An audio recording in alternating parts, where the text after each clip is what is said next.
Amém? Então hoje nós vamos falar de dízimo. Bom, vamos lá. Dízimo, né? Dízimo é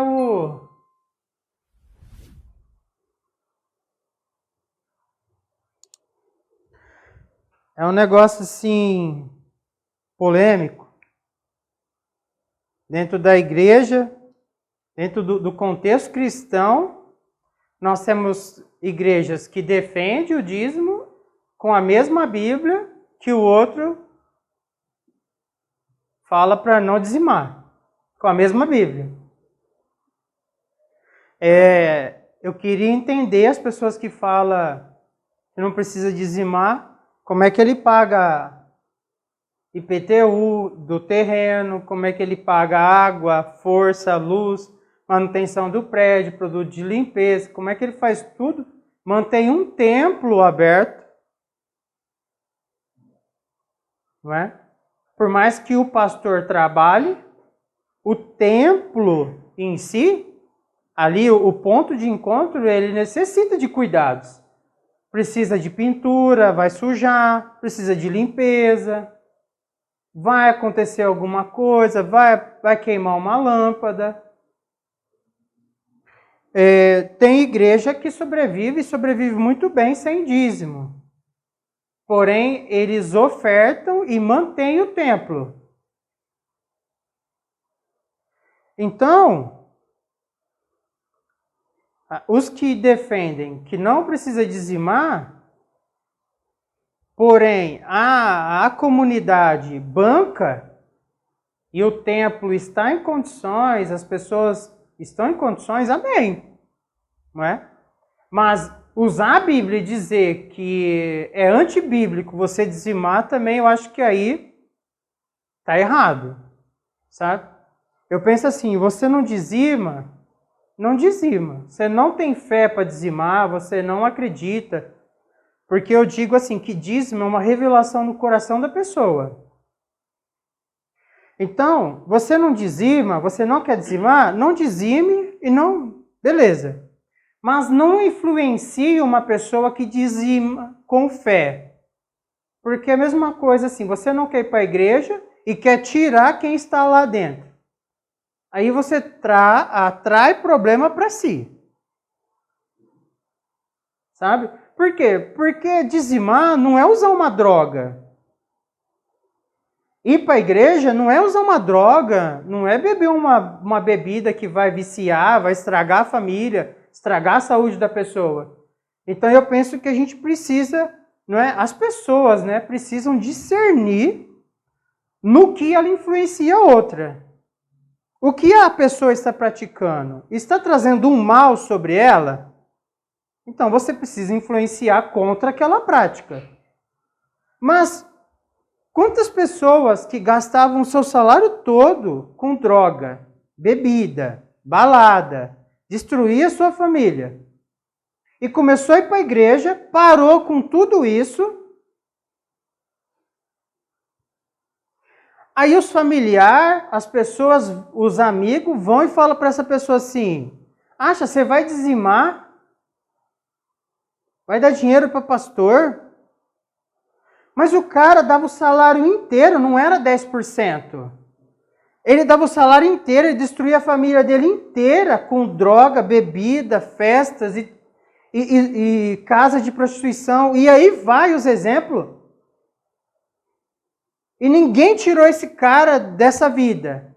Aí, através da igreja, ele sai dessa vida, dizimar 10% de todo o dinheiro líquido que passa na tua mão é errado, é ruim isso.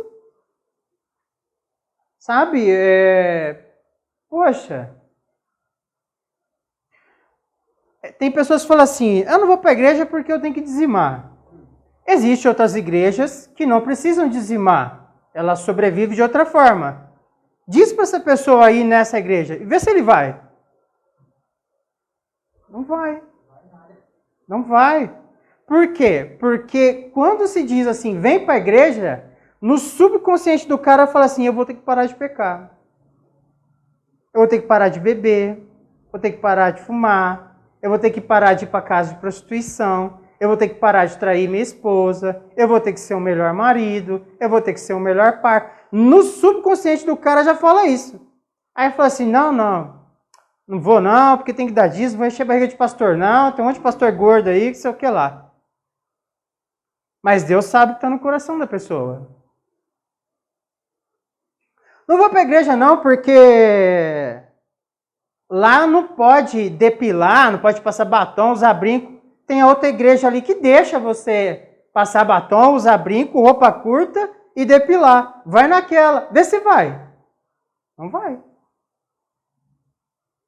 Não vai. Por quê? Vai ter que parar de pecar. Vai ter que parar de trair o marido. Vai ter que ser uma boa esposa. Vai ter que ser submissa. Não é? Submissão em amor, submissão naquilo que é pertinente à palavra. Naquilo que o fruto é bom e é saudável. Não submissão que nem Safira foi submissa a Ananias. Mentiu com a quantia da venda do terreno. Não é essa submissão. Porque essa submissão que Safira teve a Ananias levou os dois à morte. Então, a submissão em amor, a submissão baseado na palavra, ela atrai bênção. Ela atrai bênção. Mas o que a gente ouve de dízimo? Daqui a pouco a gente lembra, né? Bom, dízimo é uma revelação no coração da pessoa. Se ela aceitou Cristo naquela igreja, e aquela igreja ali é uma casa, não é? Então, aquela igreja, aquela casa, existe uma regra da casa, tá? Então, existe uma regra, toda casa tem regra. Sim? E quando você está em uma casa, você precisa obedecer às regras da casa. Se você é visita numa casa, ou se você vai se hospedar naquela casa por um período, e você não é o chefe de família daquela casa, você não é a autoridade que legisla sobre aquela casa, porque um pai, ele faz as leis da sua casa. Então, ou você se submete às leis do líder da casa e permanece, ou você sai. Sim? Então, baseado nessa visão, né, das várias visões de dízimo, eu uso Jeremias 35, do 1 ao 19, que é o que é? A visão da obediência ao que foi ensinado o seu pai. No caso, você está na igreja. Você chegou na igreja, você bebia, você prostituía, você fumava. Tem algumas pessoas que prostituíam em um nível maior e outras se prostituíam em um nível menor. Alguns bebiam num nível maior, outros bebiam num nível menor. Não é porque você bebia um copo que você peca menos do que aquele que enche a cara.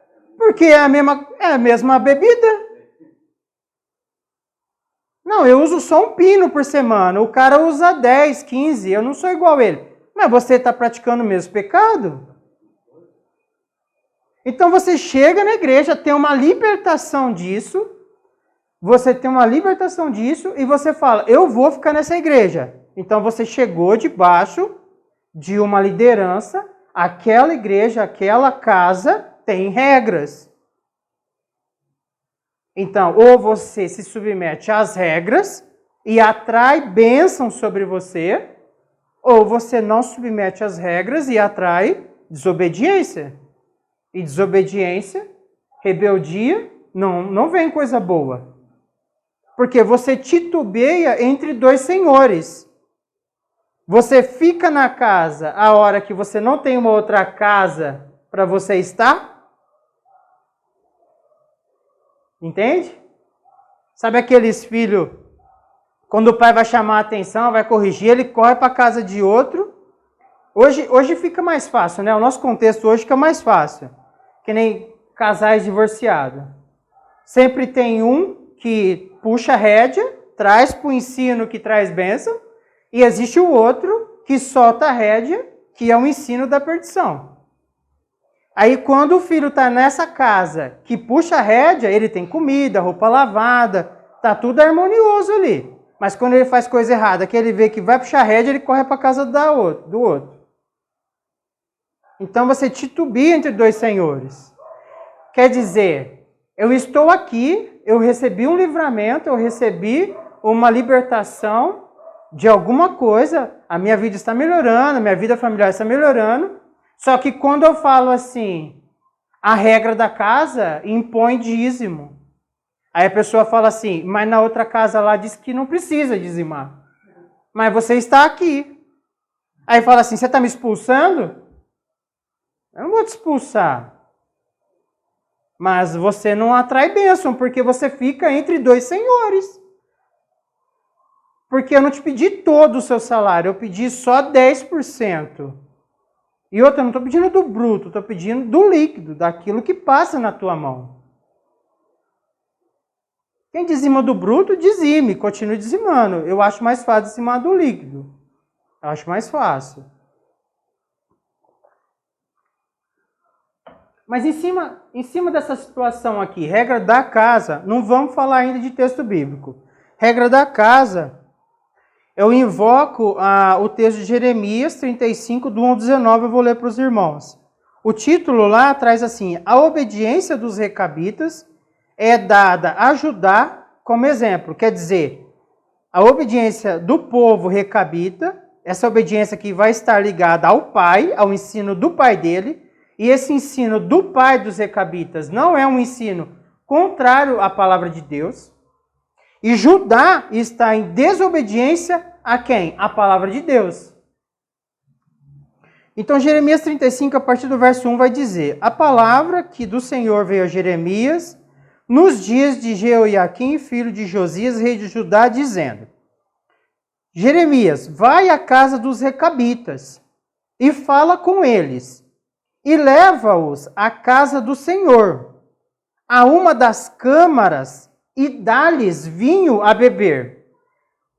Então tomei a Jazanias, filho de Jeremias, filho de Abazinias, e a seus irmãos, e a todos os seus filhos, e a toda a casa dos recabitas. Jeremias, né? E os levei à casa do Senhor, à câmara dos filhos de Anã, filho de Gigdalias, homem de Deus, que estava junto à câmara dos príncipes que ficava sobre a câmara de Maazéias, filho de Salum, guarda do vestíbulo.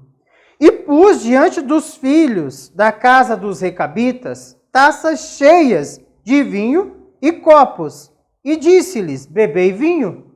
Quem mandou dar vinho para os recabitas? O próprio Deus. Provavelmente os recabitas falaram assim, Jeremias, você tá desviado. Quer ver o que vai falar? Porém eles disseram, não beberemos vinho, porque Jonadab, filho de Recabe, nosso pai, nos ordenou dizendo, nunca, jamais bebereis vinho, nem vós, nem vossos filhos. Quem sabia dessa ordem? Deus.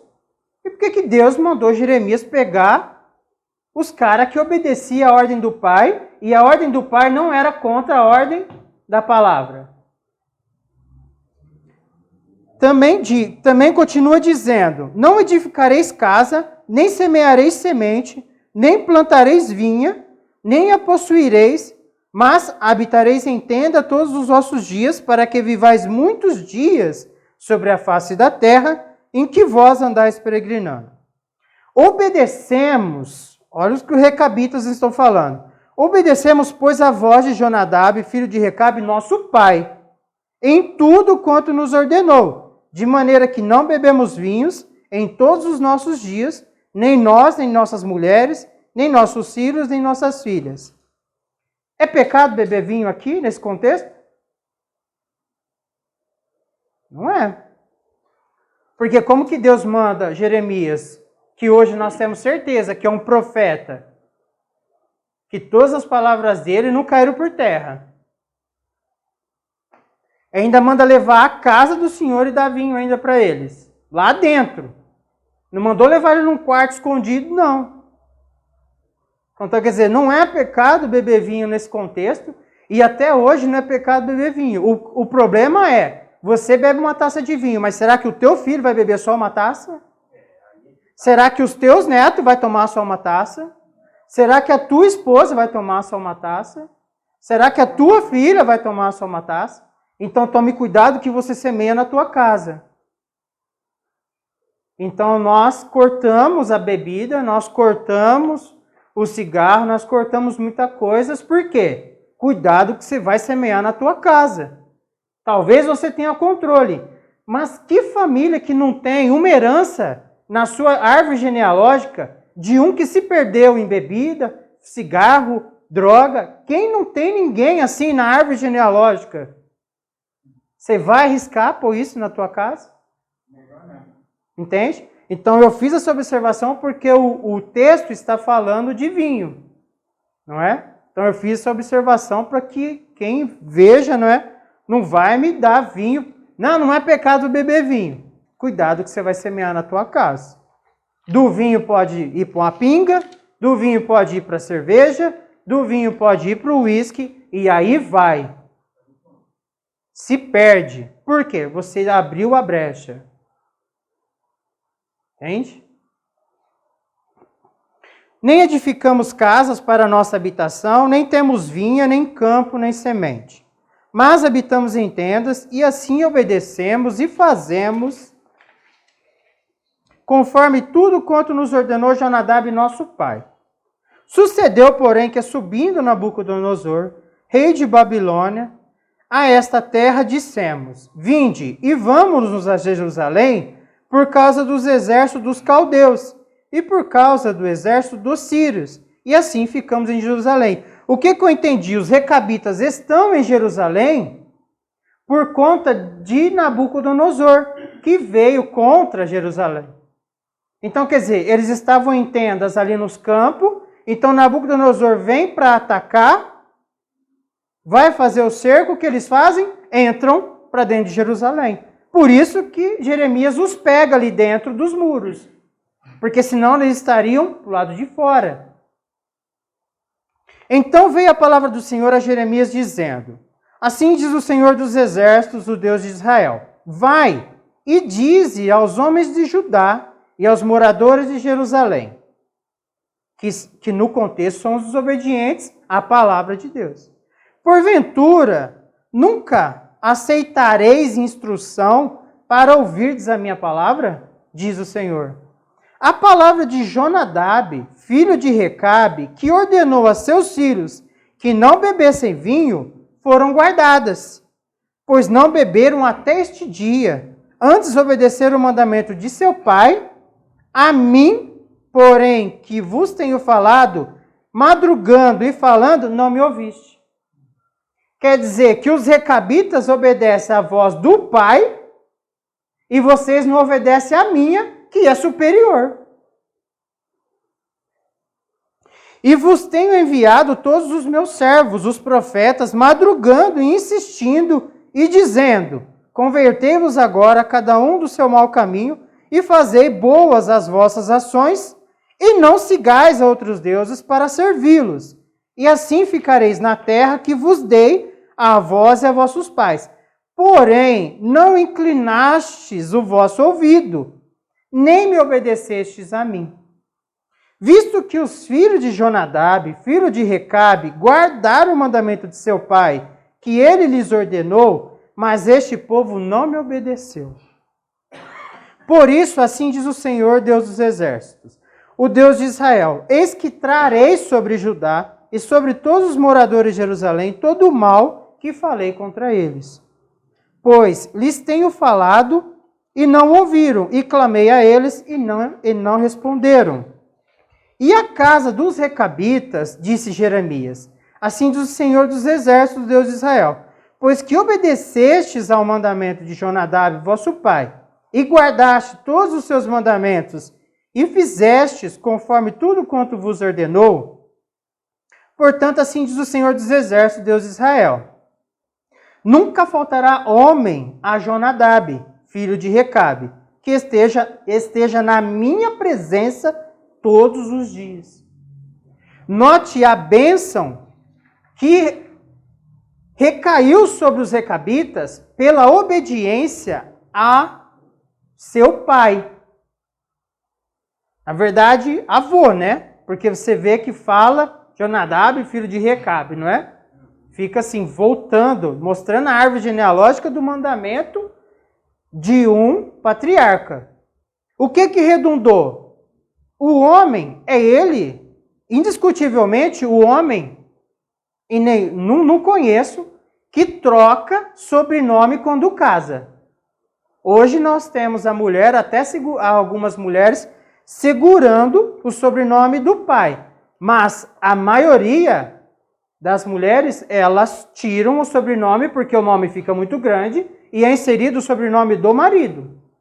Então, quando fala que não vai faltar homem na linhagem, quer dizer que ele, a árvore genealógica dele, perpetuará diante de Deus, por conta da obediência que vem sendo seguida.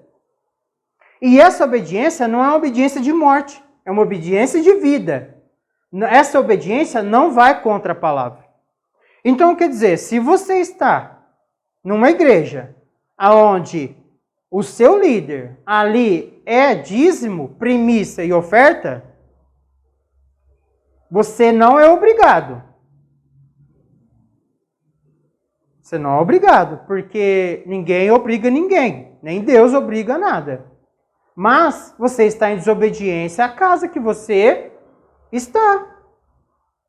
E você que se colocou debaixo daquele jugo daquela casa. Então, se está dízimo no Antigo Testamento, ou se dízimo está no Novo Testamento, porque hoje é muito difícil trazer um ensino da palavra por conta de toda a teologia hoje desenvolvida,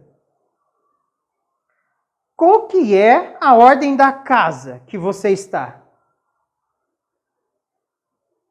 Se você está naquela casa, você tem que obedecer às ordens daquela casa. Tem que ser obediente àquela. Você atrai bênção sobre si. Você não atrai maldição. Por quê? Toda obediência é o que eu sempre falo. Todo ensino que te der, olhe os frutos. Todo ensino que te der, olhe os frutos da prática desse ensino. A prática de dizimar na casa que você está, que o dízimo é uma ordenança ali, é uma orientação, ali é instituído o dízimo. Qual que é o fruto disso? Você está cooperando com a manutenção do templo, você está cooperando a ter um líder espiritual exclusivo ali, ele está à disposição, deveria estar. Se ele tira o salário dele ali, ele deveria estar à disposição. Ele deveria estar mergulhando na palavra, sendo conhecedor.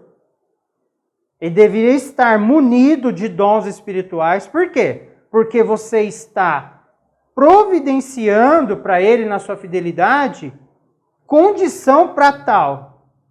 Sim? Quando você trabalha em uma empresa, você faz treinamentos, você faz estudos, você se capacita para devolver para aquela empresa. Ela te paga o seu salário e você devolve um trabalho de qualidade. Obediência, responsabilidade, compromisso em estar presente todos os dias, desde que você não fique doente, que seja justificável a falta, não é? Então, é uma via dupla. Você obedece às regras e as regras te abençoam. E existe uma gratidão entre as duas partes. Porque eu entrego um bom trabalho, uma boa prestação de trabalho, e isso faz com que a empresa se torne mais estável, porque as interferências agora são menores, fica mais estável governar essa empresa, a empresa fica mais sadia, então ela não vai te atrasar, ela vai conseguir ter uma credibilidade com os clientes que compram com ela. Então existe uma via, uma troca. Então, se na igreja que você está é dízimo, é instituído dízimo, a oferta, a primícia, se você é obediente nisso, aquela casa, aquele templo, ele vai ter condição de manter pintura, de manter pagamento em dia das suas dívidas, das suas contas. Sim? Então fica um ambiente agradável. Você vai chegar lá e não corre o risco da luz estar cortada. Você vai chegar lá e você vai ter um líder espiritual para conversar, para desabafar. Vai pagar um psiquiatra para você ver. Vai pagar um psicólogo. Vê se ele te atende de madrugada. Vê se ele te dá uma palavra de madrugada, uma palavra que te ajude a suportar aquele momento de angústia que você está. Porque pastorado é pesado. Porque pastorado é pesado. Uma pessoa que chega sobrecarregada, sem vontade de viver. Você precisa tirar palavras ali, de Deus, para aquela pessoa sair dali com vontade de viver mais um dia, mais dois. Para aquela pessoa conseguir fôlego para continuar vivendo. Porque o líder espiritual é quem ela acredita. Senão ele não teria ido até ele, teria ido até uma psicóloga, um psiquiatra. Mas boa parte dos líderes espirituais são consultados. E eles precisam estar lá. E eles precisam estar bem, eles não podem estar gemendo, passando necessidade à sua casa, porque ele não pode soltar a mão da obra. Não pode. Ele não pode soltar. Porque é pior para a vida dele. E falar nisso, dele não poder soltar da obra, vamos ver em Crônicas, segundo, livro aqui de 2 Crônicas.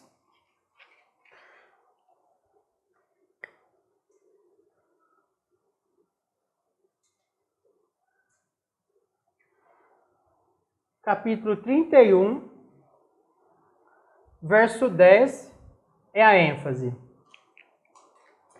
E Azarias, o sumo sacerdote da casa de Zadok, lhe falou dizendo: desde que esta oferta se começou a trazer à casa do Senhor, houve que comer e de que se fartar, e ainda sobejo em abundância, porque o Senhor abençoou ao seu povo e sobejou esta abastança. Deixa eu ler um pouco antes, para os irmãos entenderem. Ezequias é um rei. Então ele regula as turmas dos sacerdotes e levitas.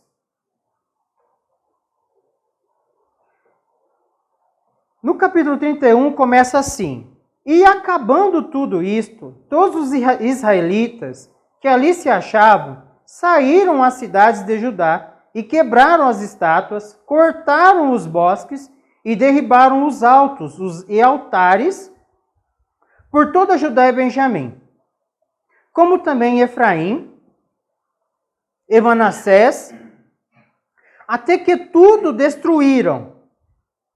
Então tornaram todos os filhos de Israel, cada um para a sua possessão, o que possuía, para as cidades deles.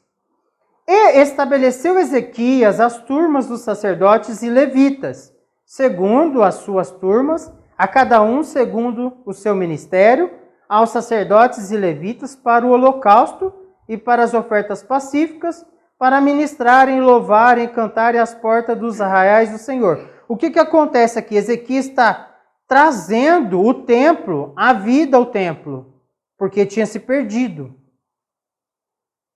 Também estabeleceu a parte da fazenda, dos bens do rei, para os holocaustos. Para os holocaustos da manhã e da tarde, para os holocaustos dos sábados e das luas novas e das solenidades, como está escrito na lei do Senhor. Essa fazenda são as riquezas, tá? E ordenou ao povo. Então, primeiro o rei fez o exemplo. Ele bancou com as riquezas para que acontecesse os holocaustos da manhã, não é? Para que o templo começasse a funcionar. Só que as riquezas do rei só bastava? Não basta. Porque isso é ato contínuo nesse templo aqui.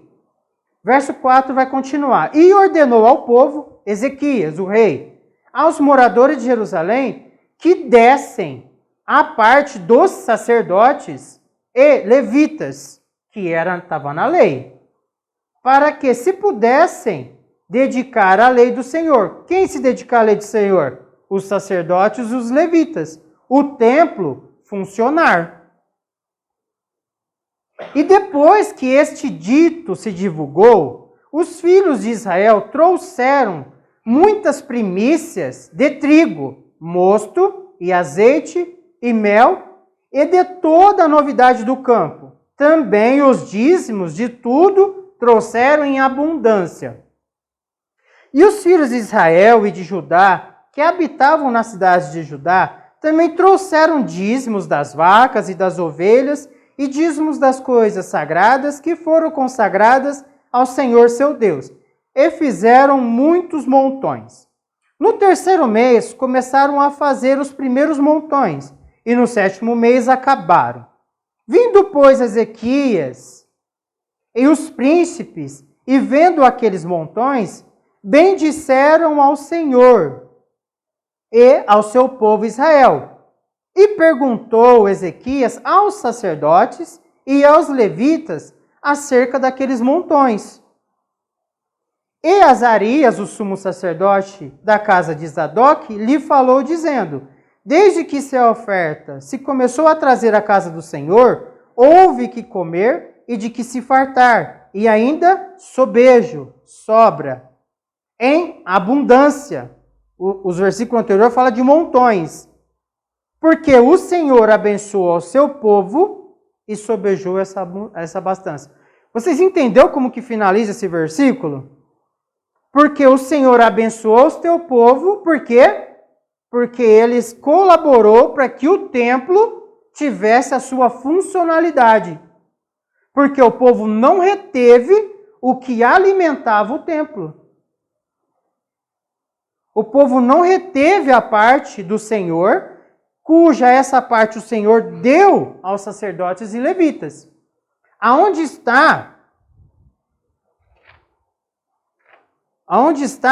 eu defendo que Deus deu aos sacerdotes e aos levitas o dízimo, porque o dízimo não se dá para homem nenhum. O dízimo, a primícia, as ofertas, se dá a Deus, e Deus passa para o homem. Mas onde está isso? Números 18 vai dizer: então disse o Senhor a Arão: tu e teus filhos e a casa de teu pai contigo, levarei sobre vós a iniquidade do santuário, e tu e teus filhos consigo, levarei sobre vós a iniquidade do vosso sacerdócio. Não é? Então, aqui no capítulo 18 começa falando Arão. Quem que é Arão? O sumo sacerdote instituído nesse momento. E sumo sacerdote é da linhagem de Arão por um bom tempo. Vamos pular aqui alguns versículos, né?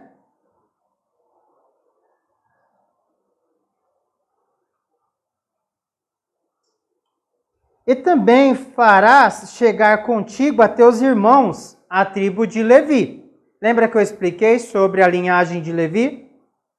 O filho de Levi, filho de Jacó, lembram?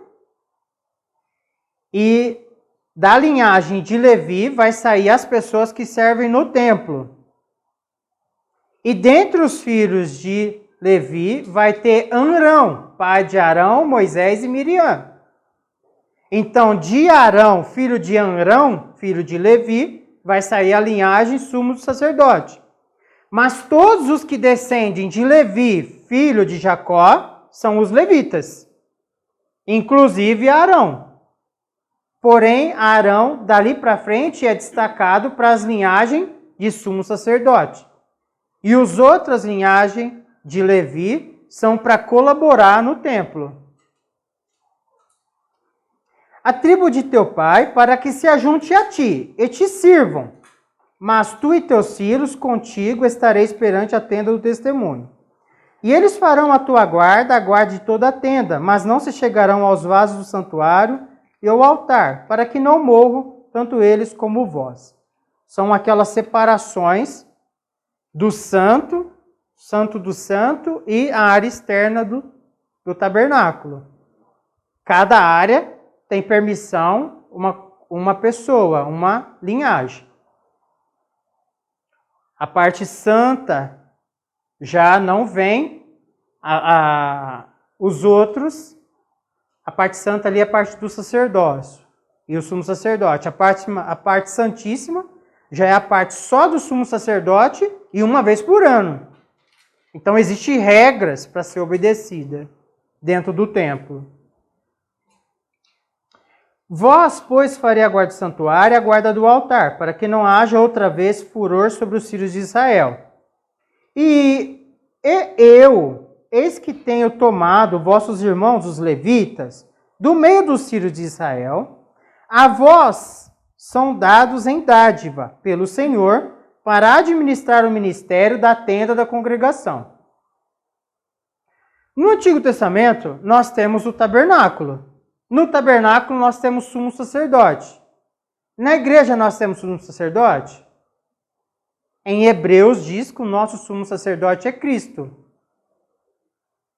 que é o único que entra no Santíssimo Lugar, que é diante da presença de Deus.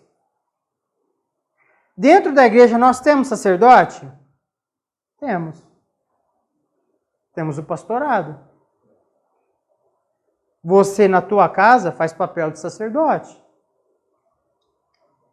É importante o pai de família ver as atitudes dele, o que ele pratica, porque a casa dele deve ser, não só essa casa, o corpo, mas a casa dele deve ser templo consagrado ao Senhor.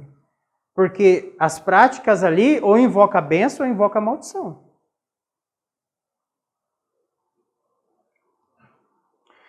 Mas tu e teus filhos contigo guardareis o vosso sacerdócio em todo o negócio do altar e no que estiver dentro do véu. Dentro do véu é o santíssimo lugar, a arca. Isto administrareis. Eu vos tenho dado o vosso sacerdote em dádiva ministerial. É o estranho que se chegar morrerá. Disse mais o Senhor a Arão: E eu, eis que eu tenho dado a guarda das minhas ofertas alçadas com todas as coisas santas dos filhos de Israel, por causa da unção, as tenho dado a ti, a teus filhos, por estatuto perpétuo. Entendeu o versículo? Disse mais o Senhor a Arão: eis que te tenho dado a guarda das minhas ofertas. Então, quando entregou as ofertas, entregou para quem? Para Deus. E quem que deu para Arão e seus filhos e os levitas? Deus. Então, quando você nega de dar, você nega para quem? Para Deus. Voltando aqui, é a regra da casa? Porque cada templo, cada igreja tem as suas regras. Deus aqui não abençoou os recabitas porque eles obedeciam às regras do seu pai e a regra do seu pai não era contra as regras de Deus? Então todo pai de família que institui regra, todo líder que institui regra, e essa regra não é contra a lei de Deus, precisa ser obedecida. Ou você não está em conformidade com aquela casa que você mesmo se pôs debaixo daquele jugo.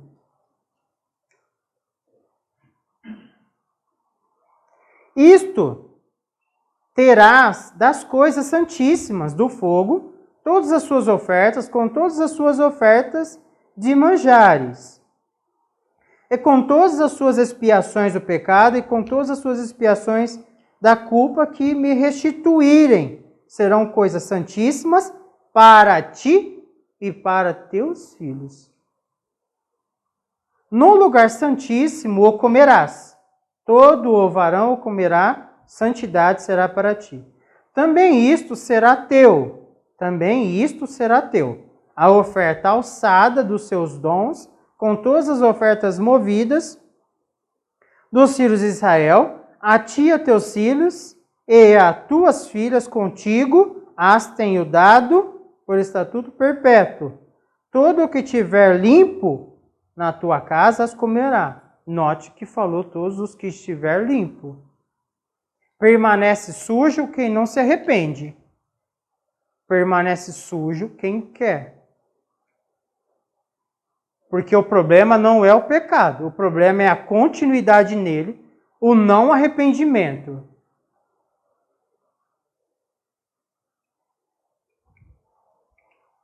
Não é por conta disso também que vai pecar à vontade, né? Porque Deus sabe, né? O que é arrependimento sincero e verdadeiro e o que é dificuldade da carne, né? Tudo Deus julga. Todo o melhor do azeite e todo o melhor do mosto e do grão, as suas primícias que derem ao Senhor, as tenho dado a ti. Então nega para quem? Para Deus. É obrigado? Não é obrigado. Mas, se você teve bênção naquele lugar, teve libertação através daquele lugar, e aquela contribuição, ela é necessária para que aquele lugar continue aberto, continue em condições, continue limpo. Quando você não contribui,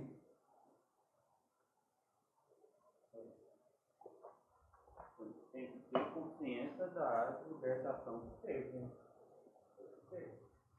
Por isso que eu falo, o irmão falou, tem que ter consciência das libertações que teve. Por isso que eu falo, que você precisa ter uma revelação no seu coração. E outra coisa, se aquele lugar estava aberto e você entrou, teve um encontro com Cristo, entendeu que você precisava de um Salvador, então, se você não contribui com aquele lugar para ele continuar aberto, você se coloca em posição de ingrato. Porque é mais ou menos assim, você estava morrendo de fome. Se você não comesse aquele dia, se ninguém te alimentasse, você morria. E você encontrou alguém que te deu um prato de comida. Cuidou de você. Restaurou suas forças. E agora aquela pessoa te abrigou na casa dela. Só que ela tem um campo para lavrar, para colher. Aí você está na casa dela e não vai ajudar a colher, não vai ajudar agora. Entende? Não, você me matou minha fome, agora eu estou bem, eu estou vivo, eu vou embora. Porque eu não quero ficar na tua casa porque eu vou ter que trabalhar. Não quero ficar na tua casa porque eu vou ter que contribuir. A sua contribuição é o que vai manter aquele lugar aberto em condições para receber o próximo faminto. O próximo que estava a ponto de morrer. E outra, se você não resolveu com 90%, será que 10% vai resolver a sua vida?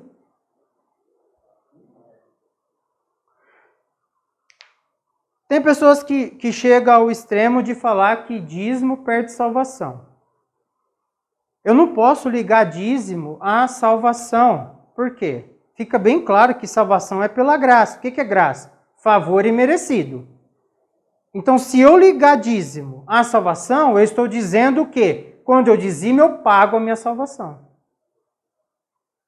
Eu pratico algo que me habilita a ser salvo. Então, quer dizer que a caminhada da santidade, Jesus, a justiça de Cristo sobre você, fica no mesmo patamar do dízimo. Toda obra na cruz fica no mesmo patamar do dízimo. Eu não posso ligar dízimo à salvação. Agora, por experiência própria, eu digo, se você é um dizimista, não pare de dizimar. Porque assim, se você aceita Cristo, você faz uma confissão pública que é o batismo. Você vai e faz uma confissão pública que é o batismo. Aí depois de um tempo você fala assim, ah não, fiz isso no impulso, não quero saber mais desse negócio. Você sai da igreja. Você fez uma confissão pública diante dos homens, diante dos anjos, diante de Deus, diante dos demônios, de arrependimento dos pecados, porque batismo é arrependimento dos seus pecados. João Batista vinha batizando com água para a remissão dos pecados. E Jesus fala assim para os fariseus, saduceus lá, os pessoal lá, o batismo de João era de Deus ou não era? Aí eles ficam assim, se eu falar que é de Deus, ele vai perguntar para mim, por que eu não me batizei? E se eu falar que não é de Deus, enfim. Então, quando você pega e começa a dizimar, você faz uma outra confissão pública, que é todo aquele dinheiro, todo aquele dinheiro que está entrando agora está consagrado ao Senhor. Como você desceu ao batismo e fez uma consagração da sua vida, quando você dizima, você faz uma consagração, você faz um ato público de consagração do seu dinheiro, da sua finança. A palavra diz, trazei os dízimos, por quê? Nisto eu repreenderei o devorador, o ceifador, o migrador, o cortador. Termina tudo com dor. Por quê? Se você não dizimar, é dor. Com certeza vem prejuízo. Tem pessoas que estão dizimando. Aí, de repente, fala assim, não. Aí houve essas pessoas que dizem que não precisa dizimar. Para de dizimar.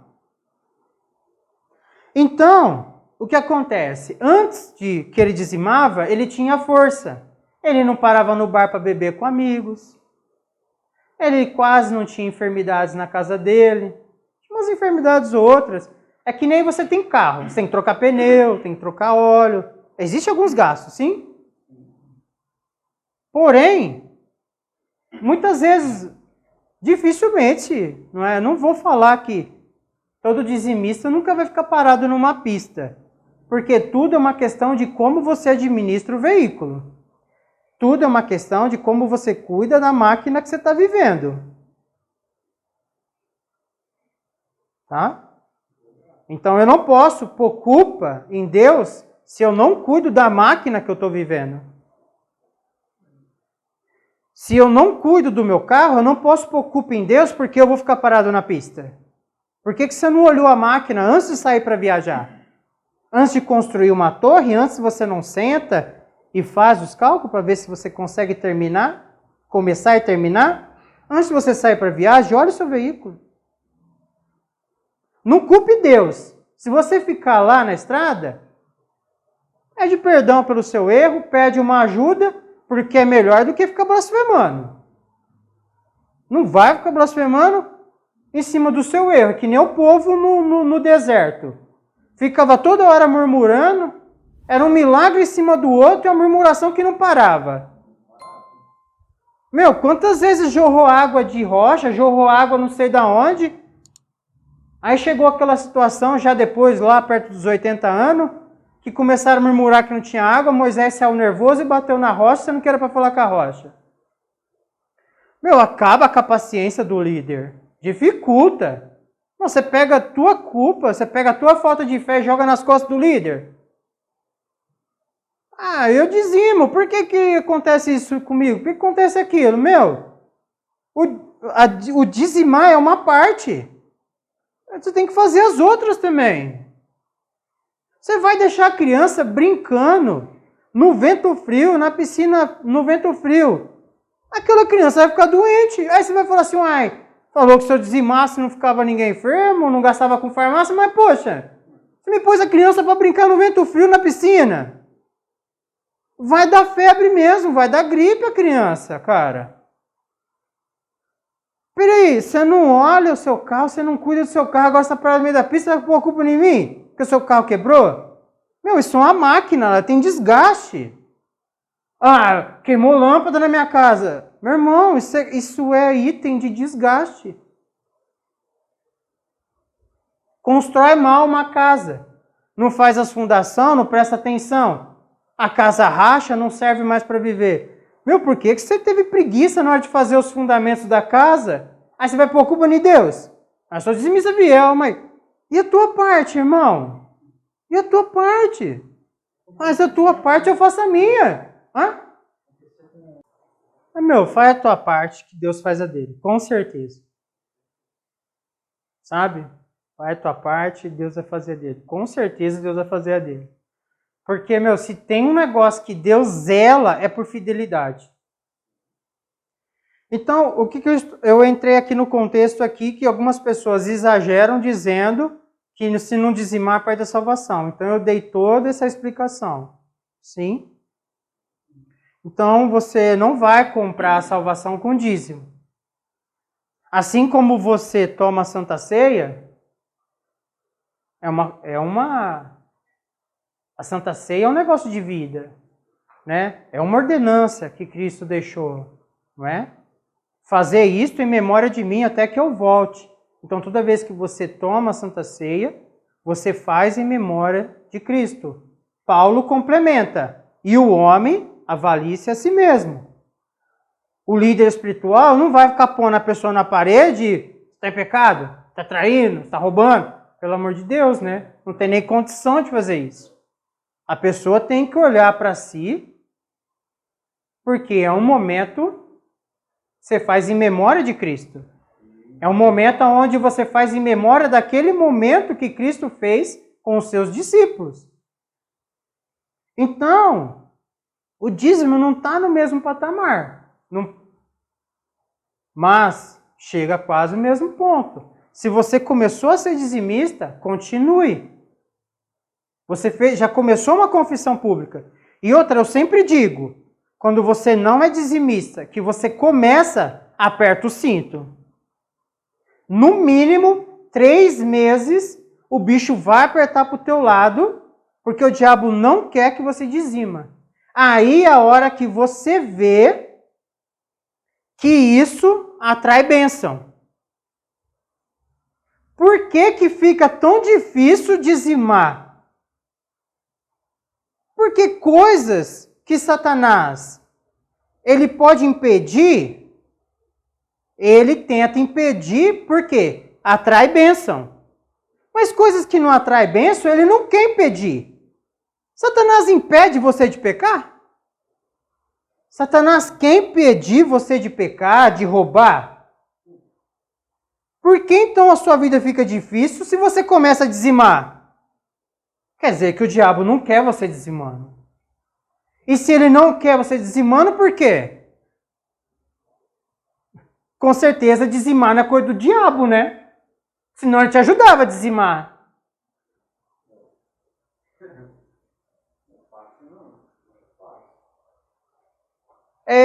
Pessoa que dizima é sempre criticado. Lembra lá em Marcos 4, a parábola do semeador? Que caiu entre as pedras, as tribulações por conta da palavra, as perseguições. Quando você começa a dizimar, todo mundo fica chapado com você. Se fosse do diabo, alguém ia ficar tão bravo com você porque você dizima? Qual que é o fruto do dízimo? Colaborar com o templo. Colaborar que o templo possa ter condição de se manter. Porque igreja nenhuma é financiada por Estado. É financiada por aqueles que se colocam lá dentro. Ou alguém algema alguém na rua e leva para a igreja. E obriga ele todo dia lá. Eu sei que tem alguns pastores que faz pressão, né, para a pessoa ir para a igreja. Mas se a pessoa dizer que não vai, ele não vai poder pôr a mão na pessoa e levar. Então é o que eu falo. Discirna o ensino. Qual que é o fruto? Nós estamos no mundo. O que fica difícil, não é? Se a pessoa é crente, ela resolve pecar, eu acredito que Deus vai dificultar. E Satanás vai facilitar. Então você tem que discernir qual que é a minha atitude e quem que vai estar do meu lado para que isso aconteça. Esse momento que nós estamos tendo. Quem que está nisso aqui? Com certeza não é o Tiago. Ele não quer vocês aqui, nem eu também. Conversando sobre a palavra, trocando testemunho, nos edificando. Não é?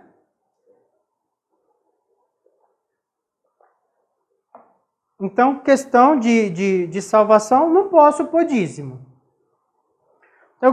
Tem algumas pessoas, são pouco, que usam aquele texto de Gênesis, que Adão comeu da fruta, é semelhante a você quando você come o dízimo.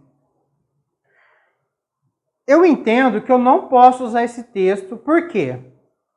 Porque comer da fruta do bem e do mal, existia uma sentença de morte. E você pegar o dízimo e gastar e não entregar, não existe uma sentença de morte. Então eu não posso pôr dízimo no mesmo patamar do Adão ter comido da fruta. Então eu entendo que eu não posso usar esse texto por conta que tomar do fruto proibido e comer era sentença de morte bem clara. Foi falado bem claro para Adão e para Eva. Era uma sentença de morte. Certamente morrerás. Então, eu entendo que esse texto está na doutrina da salvação. E se eu pôr o dízimo na doutrina da salvação, quer dizer que eu colaboro com a minha salvação. Eu colaboro com a minha salvação sendo obediente, dando as costas para o pecado, não é? Fazendo de tudo contra o pecado, eu colaboro com a minha salvação. Porém, todos os textos deixam bem claro que a justiça do homem é trapo de imundícia diante de Deus. Então, a única justiça que nos justifica diante de Deus é a justiça de Cristo na cruz, morrendo a nossa morte, sendo imputado sobre nós. E para nós nos mantermos debaixo disso, nós precisamos fazer a conversão, convergir, dar as costas para a antiga vida e fazer de tudo para se manter aqui agora. Se errar, se arrependa e torne de novo para o caminho certo. É o que você contribui para se morrer salvo é desse sentido. Mas a tua obra, a tua justiça, não vai te salvar. Não é? Então, porque a salvação é pela graça. Não vem de vós, é dom de Deus. Não é por obras para que homem nenhum se glorie. Então não posso pôr dízimo em textos de doutrina de salvação. Não posso pôr. Dizimar redunda em bênção. Está dizimando e para, agora você redunda em maldição. Por quê? Você fez uma confissão, sabe? É a mesma coisa quando você aceita Cristo e batiza, você faz uma confissão pública. Agora você começa a dizimar e para, quer dizer que Mamon, o dinheiro, acabou reinando agora. Porque Deus não pediu 90%, pediu só 10%. José instituiu 20% no Egito, para que pudesse sobreviver os 7 anos de fome. E o povo lá deu os 20%, e sobreviveu o povo do Egito, e sobreviveu outros povos também, inclusive o próprio povo de José. O seu pai, a família de seu pai. Então, quando você não dá 10%, quer dizer que você foi inferior àquele povo do Egito que deu 20%. E aquele povo do Egito que deu 20%, salvou-se a si mesmo. Esse salvar não está no nosso contexto de salvação eterna, não é? Esse salvar de você ser prudente em prover a comida ali, não é? Tá? Deixa bem claro por causa dos críticos, não é? Então, porém, aquilo foi combustível para poder alimentar outras nações, que não foi só Israel, não foi só a casa de José, do pai de José e seus irmãos. Outras nações também vinham até o Egito pegar da fidelidade daquele povo, no muito, para que pudesse ter quando chegou a escassez de 7 anos. Então, é difícil dizimar? A questão é compromisso. Você quer manter a luz acesa? Você precisa pagar. Quer manter a luz acesa do templo em condições para que outras pessoas que venham em estado de morte de alma, morte de sentimento, toda aquela situação que a igreja acolhe, você precisa continuar mantendo aquele lugar aberto. Para que ele continue aberto. Para que ele continue sendo a última esperança. Esses dias eu li uma reportagem, mas eu não li inteira, da médica que teve câncer, e ela deixa um relato, não é? Que a última esperança dela era Deus. Ela não acreditava não acreditava na esperança de Deus até ela ter um câncer. Quando ela teve o câncer, que ele foi ganhando, e não tinha medicina que resolvesse, a última esperança dela foi Deus. Então a igreja é a última esperança das pessoas. É a esperança que não morre. Mas não morre por quê? Porque precisa ter fidelidade. Porque senão, como é que mantém isso aberto? Como é que mantém essas pessoas alimentando?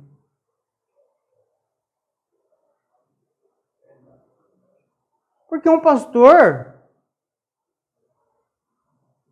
tem pastores que chegam na velhice, eles moram a vida inteira numa casa que é da instituição. Quando ele é destituído da liderança, que agora ele deixa de ser pastor, o cara não tem nem onde morar. Porque o salário não dava para comprar uma casa, não dava para financiar uma casa. A igreja precisa rever as suas questões sobre líderes espirituais, porque quem vai querer ser líder espiritual desse jeito? Na hora que eu chegar na minha velhice, eu fui justo, eu não fiz um imposto de renda falso para dizer que eu tinha uma renda tal, para que eu pudesse financiar uma casa, eu fui verdadeiro, então por ter sido verdadeiro eu não consegui ter uma casa, ninguém me deu uma casa, aí eu chego na velhice, eu com a minha véia, porque tudo passa. Aí eu não tenho uma casa para morar? E aí, quem que vai querer ser pastor? Você acha que os filhos desse pastor vão querer ser pastor depois de uma dessa? Fica difícil, não é? Porque nós temos pastores em tudo, em toda a profissão, em todos os lugares. Nós temos pessoas justas, honestas, e temos pessoas corruptas e desonestas. E o justo vai pagar pelo injusto. Tem algumas pessoas também que falam assim, se você não dizima, você tem problema financeiro.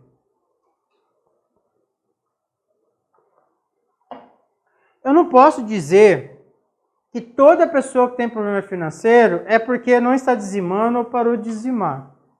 Com certeza, se você dizimava e você vai ter problema sério. Porém, a pessoa nunca dizimou. Você tem problema financeiro porque você não é dizimista. Eu não posso pôr só essa condição no problema financeiro. Por quê? Você já viu alguém beber e na árvore genealógica tinha algum viciado em bebida? Sim?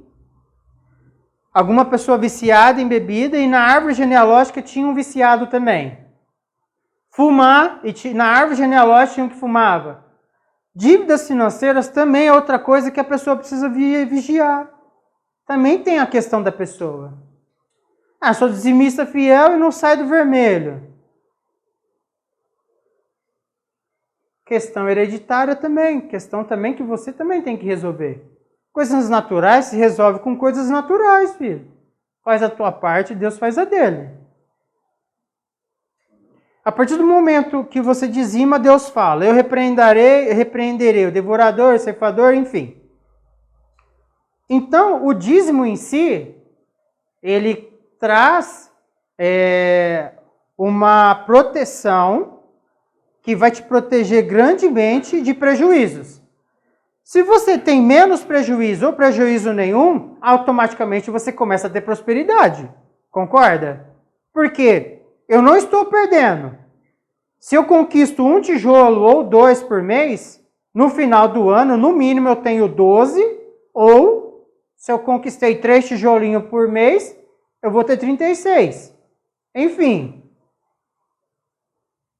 Só de você conseguir a bênção da cerca, do muro de proteção contra prejuízos, contra muitos prejuízos, você já tem uma prosperidade. Porque você está sendo protegido de prejuízos. Tive um prejuízo ou outro, mas poderia ter tido maior, então.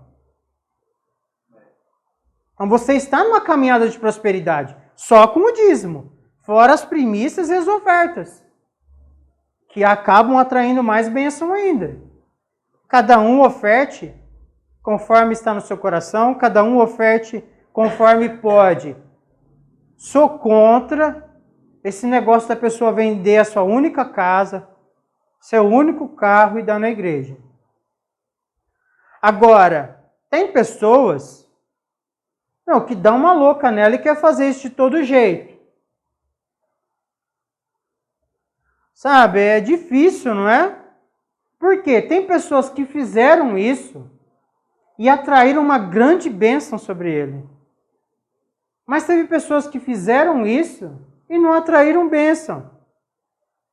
E essas pessoas que não atraíram bênção são as pessoas que vão a público criticar a igreja.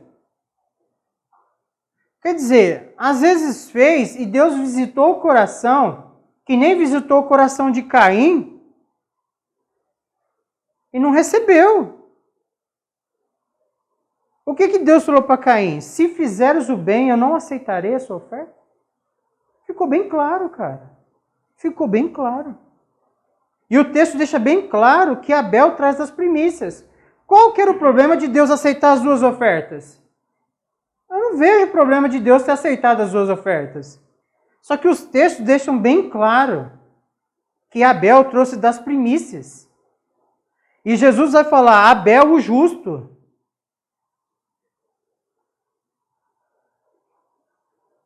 Agora o cara trouxe com que sentimento no coração? É o que eu falo, sim.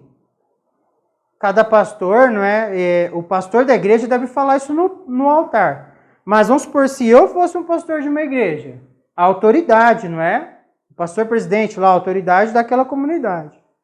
Eu, sinceramente, eu falo, se você for trazer o seu dízimo por obrigação, com o seu coração amargurado, fique com ele. Por favor, não me traga esse dinheiro maldito. Porque vai me trazer problema. Dinheiro dado com miséria, não atrai bênção. Ele traz problema e acaba atrapalhando. É melhor pouco de coração grato do que muito de coração amargurado por imposição. Deus me livre isso. Aquele dinheiro traz mais prejuízo do que bênção. Então, o que acontece? Eu não obrigo ninguém a ouvir palavra de dízimo. Ouve quem quer. Ouça quem quer. Não é? Agora, se você vai negar, negue consciente, então.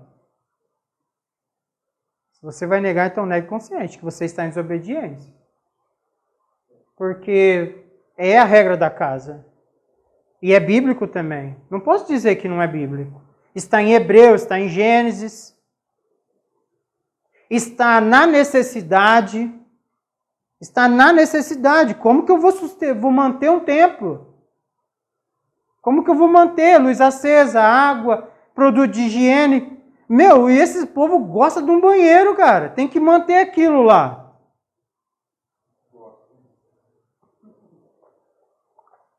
Todo banheiro de mulher em igreja tem que ser 2 vezes maior, no mínimo, do que o banheiro de homem. Papel para enxugar a mão, o sabonete para lavar, aquilo tem que estar higienizado, porque para processar hoje todo mundo é bom. E dentro da igreja nós temos joio, temos trigo, temos de tudo.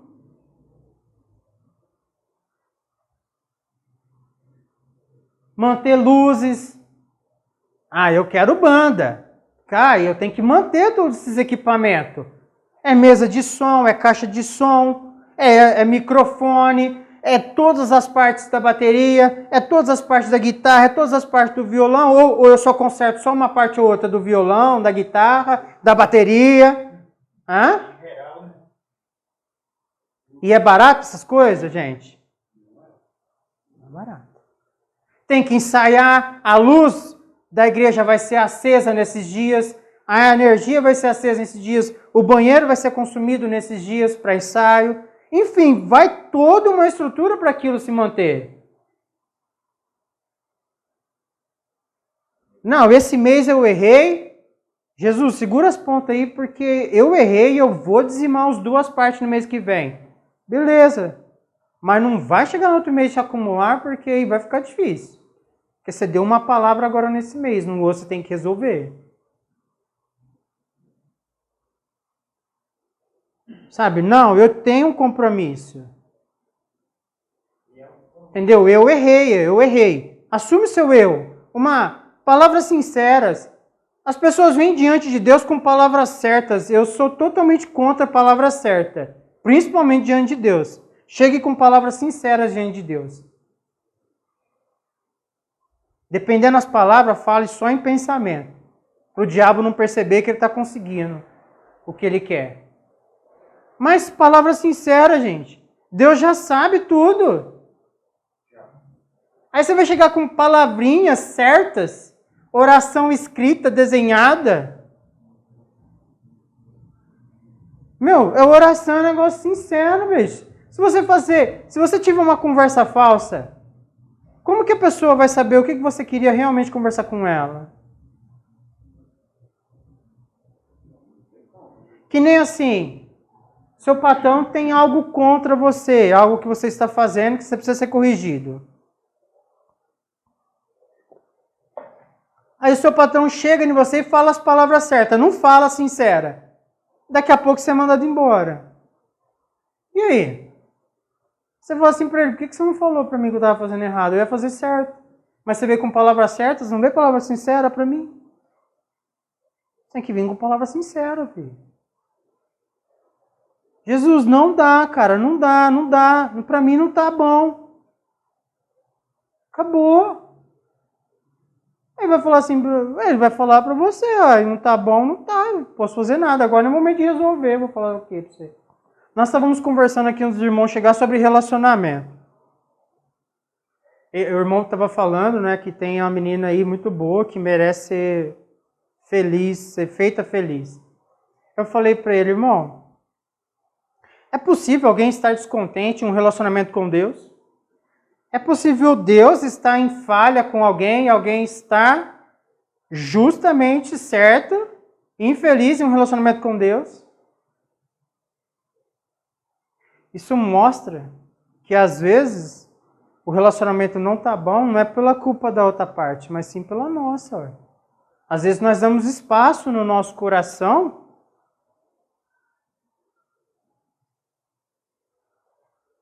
é que nem assim os meus aquários. Hoje eles estão nesse patamar. Eu te mostro a foto quando eu comecei eles. Isso faz um pouco mais de 1 ano atrás. É totalmente limpo, não tem planta, não tem o conforto que tem hoje. Eu vim trabalhando neles mês a mês. Então Deus vem trabalhando na nossa vida mês a mês. Outra coisa, a pessoa começa a dizimar agora, já quer ver o fruto mês que vem. Quando você semeia uma colheita de trigo, quanto tempo leva para você colher trigo? Quantas colheitas de trigo você colhe por ano? Vou falar de trigo porque ele é bem bíblico E trigo alimenta, não é? Era o pão. Era o pão, era o arroz aqui do pobre brasileiro, né? Porque nos Estados Unidos, arroz não é consumido como nós. E assim vai cada cultura. Quantas colheitas de trigo por ano você tem? É uma, Vi. Você semeia, você cuida, você colhe, depois você tira esse trigo da palha, trabalha, aí você tem para comer um ano, semeia de novo uma parte, você começa a dizimar hoje, já quer ver resultado amanhã? No mínimo você tem que dar 12 meses para Deus. E você tem que ser fiel nos 12 meses. Para começar a ver alguma coisa. Mas você começou a colher, começou a semear agora. Aí você já quer resultado no mês que vem? Você não vai com uma muda de acerola hoje e amanhã ela não já está na acerola. Né? Meu, tudo que você semeia, existe um tempo para colher. Tem flores que dá flor uma vez por ano só. Então, quando ela der a flor, eu faço o que com aquela planta? Jogo ela fora? Só porque ela vai me dar flor só ano que vem? Tem flores que me dá flor 2 vezes por ano. A roseira te dá rosa a cada 45 dias. Mas para ela me dar rosa a cada 45 dias, eu tenho que cuidar dela todo dia e pôr adubo nela a cada 30 dias. Assim, no mínimo, é a minha experiência. E aí ela me dá rosa sempre. Mas eu tenho que aprender a trabalhar com ela para tirar o máximo dela. Então eu faço isso diariamente. Então eu faço o dízimo certo mensalmente para que essa cerca feche e eu comece a ter uma prosperidade. A dizimou agora e já quer mês que vem? Você acha que Deus vai receber um dízimo com um coração desse? Nunca colhe as bênçãos do dízimo. Ah, vou dar dízimo porque senão o pastor vai ficar enchendo meu saco. Meu, nem dê, cara. Se eu vou pastor presidente, eu falo, nem dê, irmão. Porque com esse coração desse jeito, não vai dar. Você não vai colher com esse coração. Vai ser que nem a oferta de Caim, vai ser rejeitado. Porque você não fez aquilo de coração cheio. Você não fez aquilo de coração pleno. Você fez aquilo em barganha. Ah, eu li Malaquias 3 lá, e se eu dizimar, eu posso pôr Deus na parede. Meu, se você fizer dízimo assim, como que você vai pôr o eterno na parede e obrigar ele a alguma coisa? Aquele que te criou. Onde você estava, Jó, quando eu fiz os fundamentos do mundo, Jó? Onde você estava, Jó, quando eu pus as estrelas? Meu, você não vai chegar a lugar nenhum. Você não consegue pôr Deus na parede. Essa conversa não existe. Você nunca vai pôr Deus na parede. Nunca. Com um coração assim, semear já. Daqui a pouco eu vou lá cobrar. Rapaz, já nem faça. Já nem faça. Já nem faça. Porque olha como que é legal. Quando você semeia trigo, você semeia semente. Onde estava a semente? Na planta. Então você teve que ter um trabalho de surrar aquela planta ou passar por um processo para ela soltar aquela semente, para parte você moer e virar farinha para você ter o que comer, e parte você vai agora semear. Meu, olha o trampo que deu, cara. Você teve que surrar a planta lá, fazer alguma coisa na planta para ela soltar a semente para você. Se você semeou com má vontade, você semeou de forma errada. Você acha que você vai colher certo? Vai colher?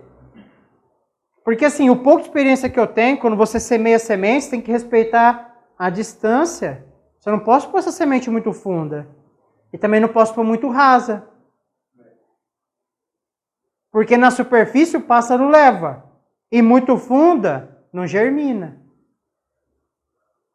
Então você tem que fazer com carinho, com cuidado, com amor. Porque senão você não vai colher tudo que você tinha para colher. Então não adianta, meu, você dizimar Malaquias 3 lá. Posso pôr Deus na parede, porque ele vai ter que... Se você já começar a semear assim, para que não vai dar certo. Semear dessa forma, você está semeando errado. Ou essa semente ficou na superfície, o pássaro levou, ou ela ficou muito funda. Você fez de má vontade. Alguma coisa feita com má vontade produz 100%?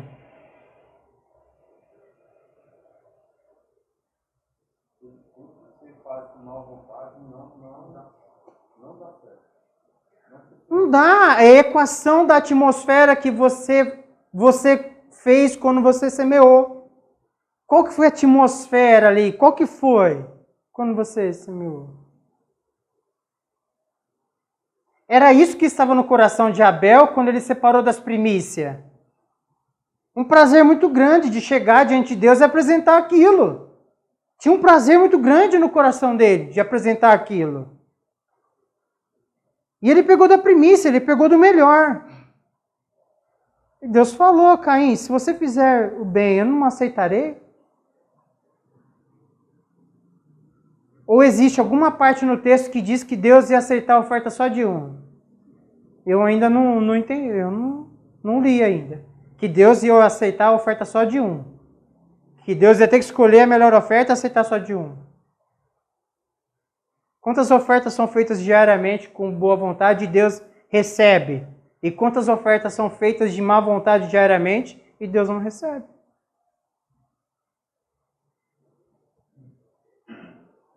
Entendeu?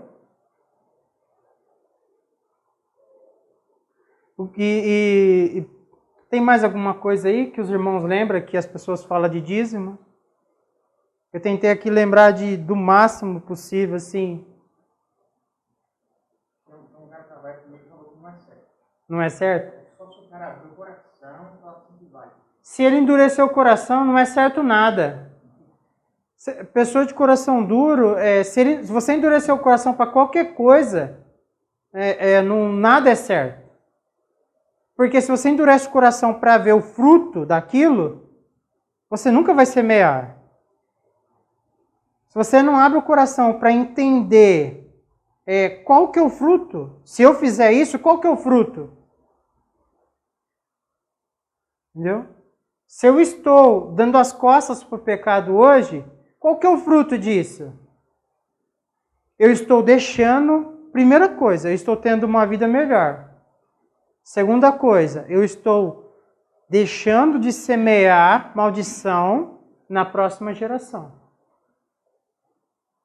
Então eu não vivo só em Cristo por conta da minha vida e também por conta da vida dos próximos que virão através da minha pessoa.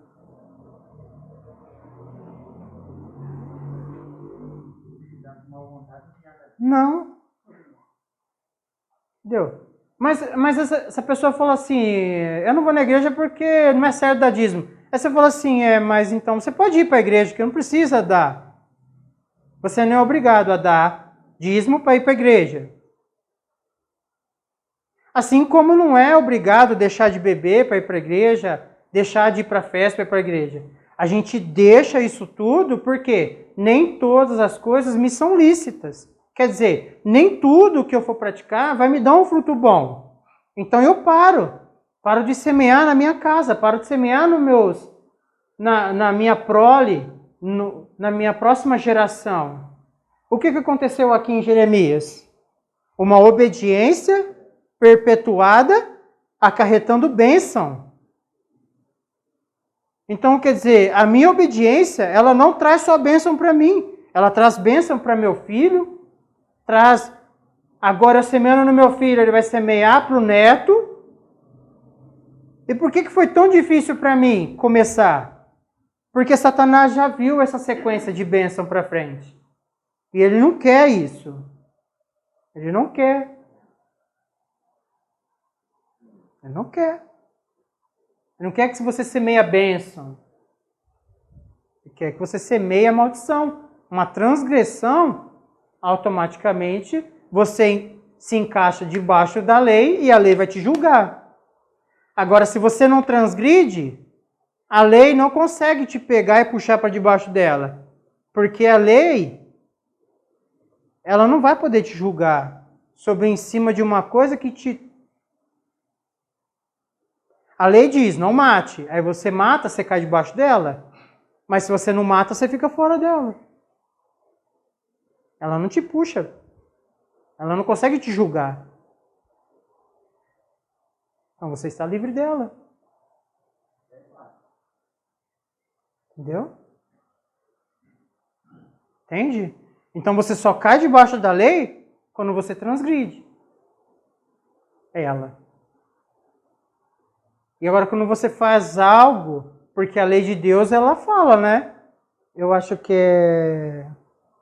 é Deuteronômio 28, não é? Que os dois montes, não é? Tenho certeza. Números, Deuteronômio.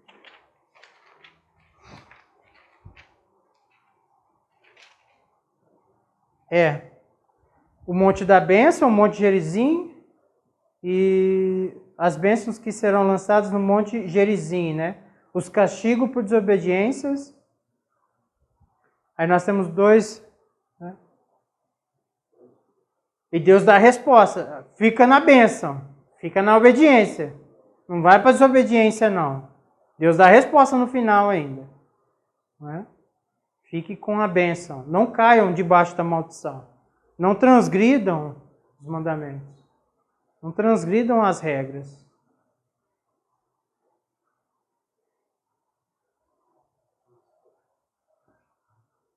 Mais alguma coisa? Não adianta, assim, se a pessoa endurecer o coração, não tem o que fazer. Mas ela fala assim, eu não vou porque eu tenho que dizimar, eu não vou porque eu não posso me depilar, eu não vou porque eu não posso passar batom, eu não vou porque eu não posso usar roupa curta. Tem igreja para tudo hoje. É só você achar aí que encaixa. E aí é a consciência, né? Se você quer andar como as prostitutas andam, ande igual elas, ué. Vou falar o que para você? Falar o que para você? Você quer andar que nem os que roubam, os que matam andam? Ande igual eles. Só que você não vai ser visto. Não estou falando para andar de terno e não estou falando também para andar lá com aquelas roupas de, né, parece uma capa de bujão, não é isso. Porque roupa não revela a santidade. Né? A roupa ela tem que refletir o interno da pessoa. Para você andar de forma respeitosa, você não precisa se vestir de uma religiosidade. Não é? Tem que andar de terno, tem que andar de calça toda hora, não é isso. Cada um julgue-se a si mesmo. Está parecendo quem quando você se veste? Você é diferença no mundo ou não? Quando te olham, vê que você é diferente ou não? Não só na roupa. Porque a roupa vai ser o primeiro impacto. Nós tivemos o pastor falando que estava de calça rasgada lá, todo livre, leve e solto lá na... Ele não estava assim de forma de escândalo, né? Para dar escândalo, né? Mas aquele mendigo, ele tem uma pré-concepção, ele tem uma imagem de uma vestimenta que ele recebe a pessoa como líder espiritual ou não. Errado isso. Mas você vê que eu também não quero também obrigar as pessoas a terno e gravata, não é? Eu acho que... Mas você vê que as pessoas têm um estereótipo, uma vestimenta para receber a palavra da outra pessoa. Por que vocês me veem gravando sempre vídeo com roupas pretas ou azul escuro? Por conta de uma linguagem silenciosa que acontece na mente das pessoas. Então eu não estou desprezando o natural. Eu não posso desprezar o natural. Então vocês me veem com camisa polo, um pouco mais descolado, porém eu trabalho com o conhecimento da cor que traz segurança à minha palavra. Porque eu não posso desprezar esse conhecimento porque existe um fruto cientificamente provado.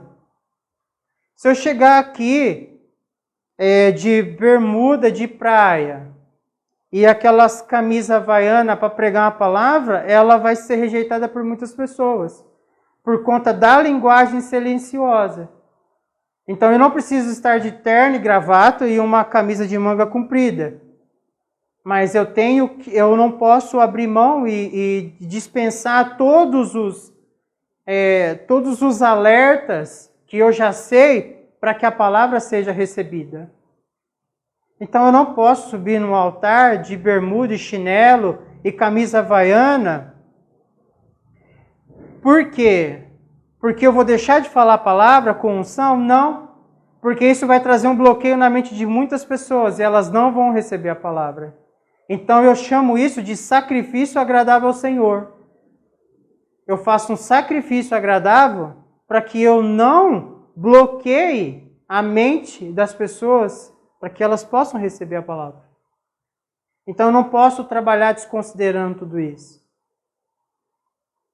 Se eu bebesse um pouquinho, isso não atrapalha eu pregar a palavra.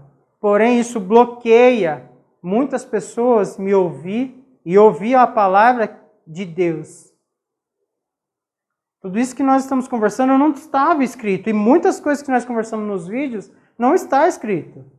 Então eu não posso desconsiderar esses sinais, esses entendimentos. Eu preciso fazer esse sacrifício agradável para que eu consiga o menos bloqueio possível para que a pessoa possa ouvir a palavra.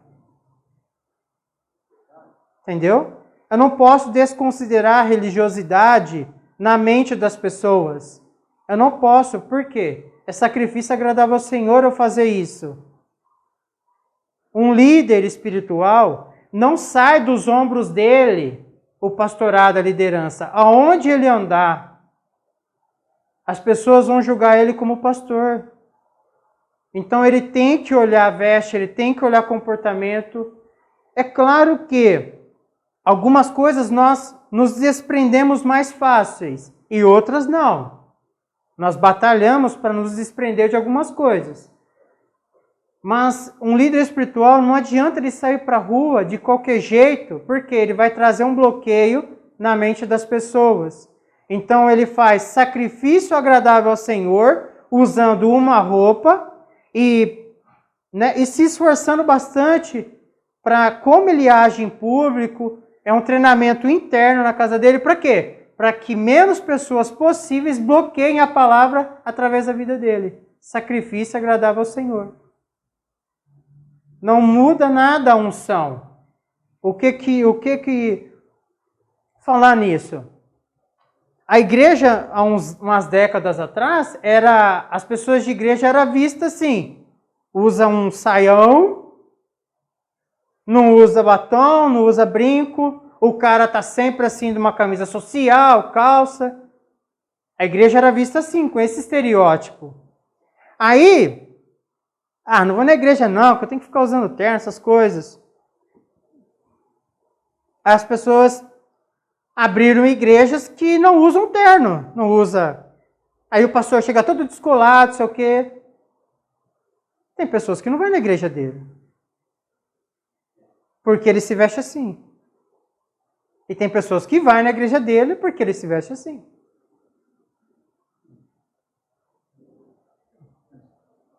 Então, quer dizer, lá atrás falaram assim, não vou na igreja não, negócio chato, né? Negócio tudo engomadinho. Aí aconteceu que as igrejas modernizou, ajustou. Mas muita gente não entra também. Não entra por conta do bloqueio e não entra porque arruma outra desculpa, porque não quer entrar. Principalmente aqueles que criticam. Crítico, pessoa ácida, não tem o que você faça. Se a pessoa resolveu criticar, endurecer o coração, não tem o que você faça. Coração duro, não tem jeito. Não tem o que você faça. Amém?